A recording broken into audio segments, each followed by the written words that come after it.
आज हम विभवमापी के बारे में पढ़ते हैं। सबसे पहले हम विभवमापी क्या है ये समझते हैं।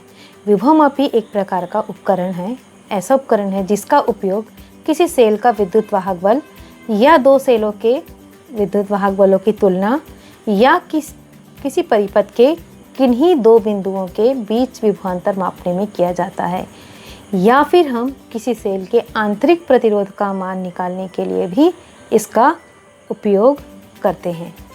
ओके, ये सारी चीज़ें में इस विभवमापी का उपयोग होता है। सबसे पहले हम इसके बनावट के बारे में बात करते हैं। क्लियर? तो इसका हम ये डायग्राम देख रहे हैं। हम जब प्रैक्टिकल करेंगे तो इसके बारे में अच्छे से वहाँ पर विजुअल देखेंगे। फिलहाल मैं यहाँ पर विभवमापी का एक प्रतिरूप बनाई हूँ। हम ये देखते हैं, ये जो आपको दिख रहा है ये जो है ये आउटर साइड, यह लकड़ी का एक तख्ता रहता है। क्लियर? मतलब जैसे टेबल होता है तो टेबल का ऊपर वाला हिस्सा जो रहता है उस हिसाब से रहता है, और इसको हम लकड़ी का एक समतल तख्ता कहते हैं क्योंकि वो प्लेन रहता है इस वजह से। और इसके अंदर में यहाँ पर इस ऊपर वाले हिस्से में 1 मीटर यानी 100 सेंटीमीटर का 0 to 100 सेंटीमीटर का एक यहाँ पर मीटर स्केल लगा हुआ रहता है। ओके, अब यहाँ पर इस लकड़ी के तख्ते के ऊपर साइड में 1-1 मीटर के यहाँ से लेकर यहाँ तक, यह 1-1 मीटर का है। ये पूरा मैंने यहाँ ऐसे बनाई, ये पूरा यहाँ तक का रहता है ना। 1-1 मीटर का यह तार होता है, और इन तारों के की संख्या जो है वह इस प्रकार होती है कि ये या तो 4 हो सकते हैं, है ना, 4 हो सकते हैं, या फिर 6 हो सकते हैं, या फिर 10 हो सकते हैं। यहाँ देखिए 1 2 3 4 5 6, इस तरह से किसी भी एक माने इन तीनों में से किसी भी क्रम के हो सकते हैं। तो इस प्रकार ये एक दूसरे के समानांतर में दिख रहे हैं। ओके, अब यहाँ पर ये एक दूसरे से किस तरह से लगे होते हैं, यहाँ पर तांबे की मोटी पत्तियाँ होती है, उन मोटी पत्तियों के द्वारा ये एक दूसरे से श्रेणी क्रम में जुड़े हुए रहते हैं। क्लियर? अब इस प्रकार ये जो है तार यहाँ पर इस सेट रहते हैं। अब बात आती है ये तार किस पदार्थ से बने हुए रहते हैं। तो ये तार मैंने पहले बताया था कि फिजिक्स में जो भी हम तार वगैरह यूज़ करेंगे वह जो है मिश्र धातु, मैग्नीन या कंस्टेंटेड धातु का जनरली यूज़ किया जाता है। ओके, तो यहाँ पर मैग्नीन धातु का उपयोग किया गया है। ओके, क्यों उपयोग करते हैं? क्योंकि इस मैग्नीन या कंस्टेंटेड धातु के तार की प्रतिरोधकता यानी विशिष्ट प्रतिरोध बहुत अधिक होती है, और ताप गुणांक, प्रतिरोध ताप गुणांक इसका बहुत कम होता है।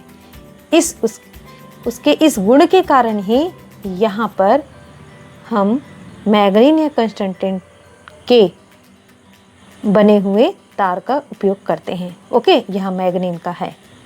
अब इन सारे तारों को आप देखिए एक दूसरे से, यहाँ पर स्टार्टिंग में यहाँ पर संयोजक पेच है, इधर यहाँ देखिए बी, ये 2 संयोजक पेच लगे हुए हैं, है ना। ये अंतिम सिरा है और ये पहला सिरा है। अब इसमें से इस बिंदु ए से तार के किसी भी भाग की लंबाई हम ज्ञात करने के लिए क्या करते हैं, यहाँ पर ये मीटर स्केल इसीलिए लगा हुआ है। ओके, किसी भी भाग की लंबाई हम इस मीटर स्केल के सर से लगा सकते हैं। अब आगे हम देखते हैं, यहाँ पर आपको यहाँ दिख रहा होगा ये जे दिख रहा है, ये ऐसा डिनोट है, यहाँ पर जे है, ये इसको स्पर्श कुंजी या जॉकी कहा जाता है। क्लियर? जिससे हम इसको, इस जॉकी को इन तारों में हम खिसका सकते हैं। ठीक है, तार के, जिसको अनुगत कहा जाता है, तार के इस साइड से हम इस साइड ऐसे सरका सकते हैं। और इसमें देख रहे हैं आप लोग, इसमें ढेर सारे बटन होते हैं, बहुत सारे, जिनको दबाकर हम, पहले वाले से कनेक्टेड है तो पहले को दबाएंगे तो इससे कनेक्ट हो जाएगा, जिसको भी हम दबाएंगे उन तार के साथ में उनका कनेक्शन हो जाएगा, और हम यहाँ से इस साइड सरकाते हुए हम इनके लंबाई हम यहाँ पर पढ़ सकते हैं। अब जॉकी की जो एक सिरा रहता है वह देखिए, एक तो तार से कनेक्टेड है ये वाला, लेकिन ऊपर वाला सिरा जो रहता है इसका, यह कहाँ रहता है, पीतल की ये पत्ती होती है, ये पी डैश पीतल की पत्ती है, यहाँ पर इस स्क्रू के जरिए लगी हुई है, तो पीतल की पत्ती के संपर्क में रहती है। आप देख रहे हैं ये, ओके। तो इस पत्ती के एक सिरे पर ये ऐसा लगा है संयोजक पेच। इस संयोजक पेच के कारण ही यह जॉकी को यह इस विद्युत परिपथ के साथ जोड़ता है। मतलब इंटरनल इसमें ऐसा कनेक्शन होता है कि यह जो है, अगर हम, ये तो अलग दिखता है, लेकिन जब हम, क्योंकि जॉकी का इन तारों से कनेक्शन रहता है, जब हम जॉकी को, मतलब जॉकी का ये सिरा इसके साथ कनेक्टेड है, तभी यह जो है, यह जॉकी विद्युत परिपथ में जुड़ सकता है इन्हीं के सहायता से। ओके, तो आप लोगों को मेरे ख्याल से यहाँ तक इनके बनावट के बारे में आप लोगों को क्लियर हो गया होगा। ठीक है, अब मैं यहाँ पर, ये तो हम केवल बनावट के बारे में बात किए, इस कैसा रहता है। ठीक, अब आगे मैं यहाँ पर हम प्रैक्टिकल रूप में यूज़ करेंगे। उसके लिए हम कैसे परिपथ बनाते हैं, तो 2 टाइप के परिपथ बनते हैं, तो उन परिपथ के बारे में मैं बताती हूँ। क्लियर? देखिए, यहाँ पर ये ऐसा परिपथ बनेगा। जितने भी हम एग्ज़ाम के पॉइंट ऑफ व्यू से या प्रैक्टिकल करेंगे, जो भी क्वेश्चंस दें हमको करने हैं, तो ये मेन परिपथ ये बनता है यहाँ पर। वहाँ हमने जितना आपको पूरा बनावट के बारे में बताया विभव मापी के, तो ये वो सारा जो है उपकरण ए, उसमें जो तार की लंबाई है वो ए बी को दर्शाता है, यानी ये विभव मापी को दर्शाता है, ए बी। क्लियर? हमने देखा ना वहाँ पर ए पहला सिरा और अंतिम सिरा क्या था, बी था। तो इस प्रकार ये है। यहाँ पर इस तार ए बी का सिरा ए, यानी विभवमापी तार का ए बी सिरा, इसके साथ में हम श्रेणी क्रम में, यहाँ देखिए सीसा संचायक सेल, एक सेल संचायक सेल सी जुड़ा हुआ है, दूसरा धारा नियंत्रक जुड़ा हुआ है, और यहाँ पर कुंजी के जुड़ा हुआ रहता है। ये कहलाता है मुख्य परिपथ। ओके, जिसको कि प्राथमिक परिपथ भी कहा जाता है। जब हम कुंजी के का प्लग लगाते हैं, क्लियर, तो विभवमापी के तार में, इस विभवमापी के तार में धारा प्रवाहित होने लगती है, और इस धारा नियंत्रक की सहायता से इस परिपथ में बहने वाली धारा के मान को हम नियत रख सकते हैं। ये नियत वाला ये जो लाइन है, इसको आप याद रखिएगा, यह आगे विभवमापी के सिद्धांत में काम आता है। आपको मतलब मेन याद रखना है, धारा नियंत्रक की सहायता से यहाँ पर प्रवाहित धारा के मान को नियत रखा जाता है। ओके, एक बार फिर से देख लीजिए, ये हिस्सा प्राथमिक परिपथ या मुख्य परिपथ है। विभवमापी का जो तार ए बी होता है, इसके साथ श्रेणी क्रम में संचायक सेल, धारा नियंत्रक, कुंजी जुड़ा हुआ रहता है। ओके, ये 3 चीज़ें जुड़ी रहती है। और यहाँ पर आगे देखते हैं, ये द्वितीयक परिपथ कहलाता है, ये वाला हिस्सा, ये वाला। तो इस द्वितीयक परिपथ में आप देखिए, यहाँ आप इस तार के ए सिरे से सेल जुड़ा हुआ है, और दूसरा गैल्वेनोमीटर यानी धारा मापी, फिर उसके बाद धारा मापी का कनेक्शन जॉकी से है। ठीक है, तो हमको अगर और दूसरे प्रैक्टिकल्स करने हैं, तो यहाँ पर और भी हम सेल जोड़ सकते हैं। अगर 2 सेलों के विद्युत वाहक बल की तुलना करनी है, तो और हम यहाँ सेल और धारा मापी, फिर ये जॉकी के साथ कनेक्शन, यहाँ पर केवल सेल और जॉकी गैल्वेनोमीटर यहाँ पर जुड़ेगा यहाँ से। तो इस प्रकार से द्वितीय परिपथ दूसरे रूप में भी इस तरह से बन सकता है। क्लियर? तो यहाँ पर आपको द्वितीयक परिपथ या सहायक परिपथ इसको कहा जाता है। ओके, तो फाइनली मैं एक बार और बता दूं कि द्वितीयक परिपथ में विभवमापी तार ए बी के सिरे ए और जॉकी के बीच में देखिए क्या क्या जुड़ा है। ए और जॉकी के बीच में सेल और धारा मापी, यह जो ई सेल है द्वितीय परिपथ का, इसको प्रायोगिक सेल कहा जाता है। इसी का ही आंतरिक प्रतिरोध या विद्युत वाहक बल जो भी है, जो हमको कैलकुलेट करनी है, वो सब चीज़ हम यहाँ पर ऐड करेंगे। ओके, तो इस तरह से आप प्राथमिक परिपथ और द्वितीयक परिपथ को आप समझ गए होंगे। क्लियर? जब हम विभवमापी का सिद्धांत जब देखेंगे या हमको आंसर लिखने होंगे, तो सबसे पहले आपको ये विभवमापी में जो दो परिपथ हैं इनके बारे में आपको बताना है, फिर उसके बाद फिर आप आगे बताएंगे। ओके, तो इस विद्युत परिपथ को आप याद समझेंगे और प्रैक्टिस करेंगे। Okay, thank you. हम विभवमापी के सिद्धांत को समझते हैं। विभवमापी के सिद्धांत को समझने के लिए हमको इस तरह का परिपथ बनाना पड़ेगा। यहाँ पर यह AB एक विभवमापी के तार को दर्शाते हैं, जिसके बारे में हम पिछले क्लास में पढ़ चुके हैं।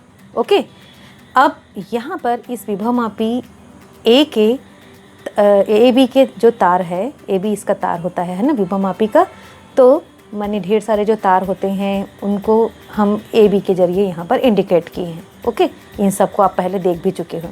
यहाँ पर यह प्राथमिक परिपथ है। प्राथमिक परिपथ के साथ में यहाँ यहाँ संचायक सेल जुड़ा हुआ है।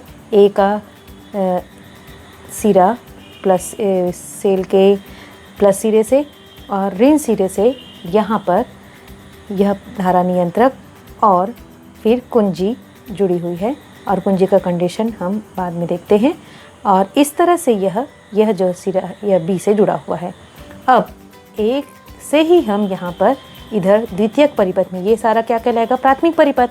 इस द्वितीयक परिपथ में हम दूसरा प्रायोगिक सेल, यह प्रायोगिक सेल नहीं होता है, ये होता है प्रायोगिक सेल। प्रायोगिक सेल E को जोड़ देते हैं। यह A से प्लस सिरा जुड़ा हुआ है। देखिए A से यहाँ पर इधर प्लस, इधर भी प्लस सिरा जुड़ा हुआ है, यानी इस A का विभव अधिक होगा, है ना। और फिर इसका ऋण सिरे से हम गैल्वेनोमीटर धारामापी को जोड़ते हैं। फिर यहाँ पर जॉकी को जोड़ते हैं। J1 J2 दिखा रहा है, वह यहाँ पर संतुलन की स्थिति को बता रहा है। ओके, अब आइए हम इसके सिद्धांत को समझते हैं एग्ज़ाम के पॉइंट ऑफ व्यू से। क्लियर? अब हम यहाँ पर सबसे पहले हम एग्ज़ाम में इस प्रकार से लिखेंगे कि माना कि विभवमापी का एक तार AB है जिसकी लंबाई कैपिटल L है। ओके, इसके साथ श्रेणी क्रम में संचायक सेल C, कुंजी K, धारा नियंत्रक RH जोड़ा गया है। इस प्रकार हम प्राथमिक परिपथ या मुख्य परिपथ बनाएंगे, इसको लिखेंगे। ओके, अब हम द्वितीयक परिपथ के बारे में बताएंगे। पहले हम प्राथमिक परिपथ में किस तरह से वहाँ पर धारा प्रवाहित होता है उसको बताते हैं। कुंजी, इस प्राथमिक परिपथ के जो कुंजी है उसके प्लग को लगाते हैं। लगाने पर तार AB में धारा प्रवाहित होने लगती है, जिससे तार AB के सिरे A और B के बीच में विभवांतर उत्पन्न हो जाता है। ये चीज़ आपको पता है ना। A का संबंध धन इलेक्ट्रोड से मैंने अभी बताया आपको परिपथ में, और B का संबंध बैटरी के ऋण इलेक्ट्रोड से है। ओके, अब A का विभव अधिक होगा और B का विभव कम होगा, यानी A का विभव B की तुलना में अधिक होगा। इस प्रकार यहाँ पर A से B की दिशा में, यानी AB के अनुदिश A से B की ओर हर एक बिंदु पर यहाँ पर विभव का मान गिरते जाता है, यानी अधिक से निम्न की ओर होते जाता है। तो इस प्रकार जो विभव का मान गिरता है, इसी को विभवमापी के तार AB के प्रति एकांक लंबाई में विभव का पतन कहा जाता है, और यही विभव प्रवणता कहलाता है। क्लियर? ओके, मेरे ख्याल से यहाँ तक समझ में आ गया होगा आप लोगों को। जनरली दिख ही रहा है यहाँ पर कि दोनों, यहाँ पर ये वाले सेल और इधर ये सेल, दोनों से यहाँ पर A का संबंध है, यानी धन इलेक्ट्रोड से, तो इसका विभव अधिक होगा। और किसी न किसी तरीके से यहाँ B का संबंध इन दोनों सेल बैटरी के ऋण सिरे से है। मतलब आप समझ सकते कि इस B का क्या होगा, यहाँ पर यह ऋणात्मक सिरे से जुड़ा है, यानी इसके विभव का मान कम हो गए यहाँ पर विभव का मान इस प्रकार से। अब आइए देख, अब हम आगे देखते हैं कि विभवमापी के तार के किसी एक भाग की लंबाई, हमने प्रति एकांक लंबाई में कहा ना यहाँ पर विभव प्रवणता के बारे में, तो किसी भी एक भाग की लंबाई हम स्मॉल l ले लेते हैं और प्रतिरोध r ले लेते हैं और उसके अनुप्रस्थ काट का क्षेत्रफल a ले लेते हैं। तो तार के इसी भाग के सिरों के बीच में विभवांतर v ले लेते हैं और उसमें बहने वाली धारा को हम I के रूप में ले लेते हैं। तो ओम के नियम से हम ये कह सकते हैं कि हमारे पास हमको मिल जाएगा V = IR। आपको चलिए, ओम के नियम से हम यहाँ तक पहुँच गए, यहाँ तक। अब आगे हम देखते हैं, हमको पता है यहाँ पर जो तार उपयोग हो रहा है उस तार के पदार्थ की प्रतिरोधकता यानी विशिष्ट प्रतिरोध का मान हम रो से दर्शाते हैं। क्लियर? तो हम जब हम विशिष्ट प्रतिरोध का मान निकालते हैं, वहाँ से उस फॉर्मूले से हम यहाँ पर देख सकते हैं R = रो × L/A। ये फार्मूला हमको पता है। ओके, कहाँ से आया है ये? ठीक है।